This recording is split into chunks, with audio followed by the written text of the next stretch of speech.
In the early 1900s, an older lady living in northern Serbia, Eastern Europe, would become one of history's most notorious serial killers. Her name was Ana di Pistoia, but she was also known as Baba Anujka. She was an amateur chemist and herbalist who lived in a small village of Vladimirovac, a small town about an hour away from the Serbian capital, Belgrade. From the 1890s to 1928, she ran what was essentially a poison distribution network. She didn't kill people directly. She sold arsenic-based poison she called magic water to those who wanted to kill. Her customers paid with money, clothing, or food. Prices could range widely, sometimes into the thousands of dinars, which would be up to $1,000 in today's money. When clients came to her, she would ask, "How heavy is the problem?" A coded question asking how much the victim weighed so she could calculate the proper dosage. The poison was arsenic mixed with other compounds, locally nicknamed Yellow Death, and sometimes blended with plant toxins that were hard to detect.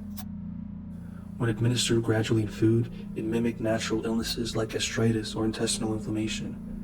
Given the limited forensic capabilities of early 20th century rural Serbia, most deaths appeared natural.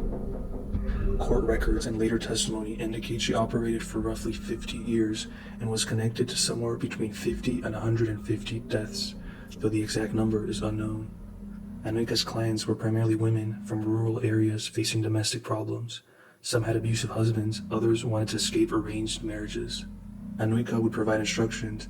She would advise people to mix the poison into acidic foods like soups or pickled vegetables and administer over several days. The doctor would often assume the person had fallen ill because of other reasons. In 1928, an anonymous tip and a string of suspicious deaths triggered the investigation that ended her operation. Authorities exhumed bodies, searched her home, and found supplies and records, enough to draw a pattern of systematic poisoning. Forensic experts reported arsenic in almost all organs of the victims' bodies. Her trial took place in a nearby city. Despite the mounting evidence, she maintained her innocence, insisting she sold harmless remedies and that others were trying to frame her. Initially, prosecutors pushed for the harshest penalties. People wanted the death penalty for Baba Anujka. She served 8 years behind bars before being released due to old age. She was released at 98 in 1936. Baba Anujka died 2 years later at 100 in 1938. Her case remains one of the largest documented serial poisoning operations in criminal history.